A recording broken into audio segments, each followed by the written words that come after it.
advised that the views and opinions of the hosts and guests do not reflect those of the station.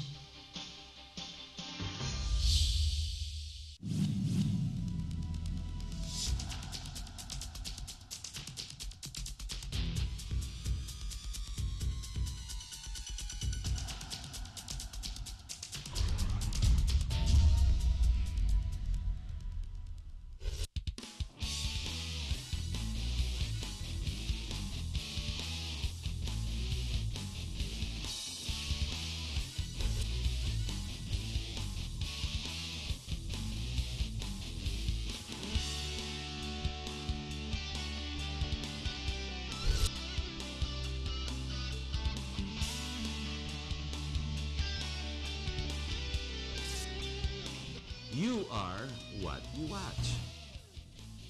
Hello, good evening. My name is Tambuatco. I'd like to welcome you to the show. Now, there's a restriction with the elections in that sense that you can only do exactly 120 minutes of TV time and about three hours for radio. Being this the case, I've decided to maximize the first 10 minutes of every show until the elections to explain to you what exactly I'm doing. My name is Harry Tambuatco, and I'm running for Congress right here in Muntinlupa. We have 2 districts, but we only have 1 congressional position, funny as that may sound. We have 9 barangays, and out of the 9, 8 of them are exposed to what we call Laguna Bay. Because of Laguna Bay, I've decided to throw my hat into the ring, so to speak, and this becomes my legislative agenda. Ngayon, tatagalugin ko po. Taon-taon po sa may Muntinlupa, napipinsala po ang mga taong bayan diyan sa Laguna Bay. Sa gandang nga naman ng lugar na yan, ang problema, nababaha at pag nababaha, halos aabutin mga 2-3 buwan bago bumaba ang tubig. Ang problema po kasi ang tubig galing po sa Marikina at pababa. Ganito kataas po ang lugar sa may Marikina, bumababa ang tubig, ito po ang Laguna Bay. So, siyempre, miski nung mangyari, bababa doon at doon lahat nasasalo. On the other side of the lake, we have the Caliraya Lake, which comes from a series of mountains that also gets a lot of rainfall. And then, eventually, nag-overflow. Pag nag-overflow po yun, babagsak din po doon sa Laguna Lake. Ang problema, mataas din naman yung Caliraya, mataas din yung Manggahang Spillway, pabababo yung tubig, sa gitna, bumababa ang Laguna Bay. Ang nangyayari, ang Laguna Bay, ika nga ni Architect June Parafox, it is like a toilet without a drain. Ang nangyayari po, habang tumataas ang tubig, tumataas talaga ang baha. Walang labasan ng tubig. Now, the best way is to build a spillway, very much like the same way we have in Caliraya. Ang problema ng spillway, hindi lang magastos. At ang problema, kailangan may business model ka pagdating sa maintenance.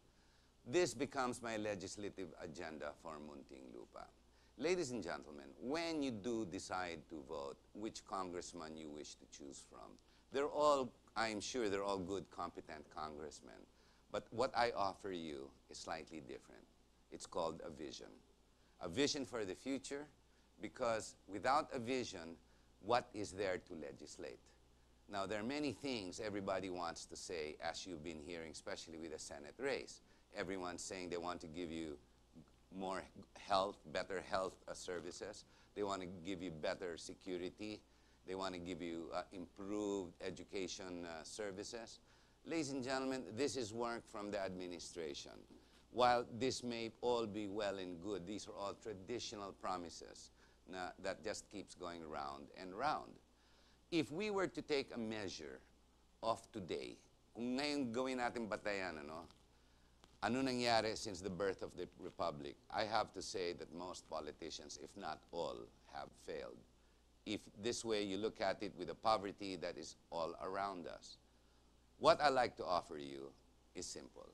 A vision towards a specific prosperity, not necessarily for your pocket, pero para matanggal lang ang tinatawag natin pinsala na dinadala ng Laguna Bay. I offer you competence together in Congress. Now, I belong to the Ang Kapatiran Party. We like to call this the Catholic vote. Kung naniniwala ka na may Katolikong boto, well, we will know in this election. If not, well, maybe all would be lost. I also stand for other issues. For example, I am totally against dynasties. The dynasty, why? Politics should not be a career. In Article 2 of Section 26 in our Constitution, it says equal opportunity for public service. Now, what does that mean?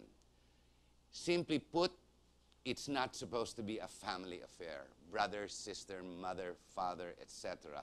All in the Senate, all in Congress, all in the administrative positions. When you vote for people who have relatives and they're all in government, you are only strengthening what we call an oligarchy. Now, it's been known, be it for Chinese history or history here in the East and history in the West, there is no oligarchy, there is no such thing as a dynasty that has succeeded. Dynasties are wrong. Please do not vote for dynasties. The other issue is the Catholic position. It's called the RH Bill. Tutul po ako sa RH Bill. Now, hindi ko napapasukan all the different issues as to why I'm against it. Simply put, I'm Catholic, and the position of the Church, and of course with the Pope, that's already been put out, we are against the RH Bill. I will continue to fight for this as we go along. Now, when in Congress, the biggest problem, the biggest issue is going to be what happens to me if and when the opportunities arise. Now, I've been thinking about this. I'm scared to become the monster I'm wishing to replace. The problem is, how far can we all go? It's easy to say no to 1 million. It's easy, well, it gets increasingly difficult to say no to 10 million, up to even 100 million. But what happens when you're given the indecent proposal? Let's suppose somebody comes up and gives you $500 million. Do we say no? We should. We should if we are grounded. It becomes increasingly difficult. Now, I'm not promising you the moon, the stars. I'm not promising you that I will be the best. But I do promise one thing, a specific vision which I intend to promote for Muntinlupa, which I think at this point is singularly the one issue that we have to address. Year in, year out, 8 barangays out of 9 are exposed to the threat of the bay, Laguna Bay. This is the problem. And unless this is fixed, life will just keep getting worse in the area. Now, it's not just loss of life, it's also destruction to property. Last week, I explained my position and that vision and how I was going to do it. It's called the circumferential skyway with a toll. This way, we will build this road on the water, not on the land. How I propose to do this, as I explained last Monday, is through an association of congressmen that need to be put together. Ladies and gentlemen, now it is fair game to say, vote for me. That's exactly what I want to do. With me, I have a vision for Muntinlupa. Ang tawag po dyan, sa giptao, spillway na. At this point, I'm going to end this short portion where I try to introduce myself, and then we're going to get on with a show called Talk to Harry. I'll see you next week.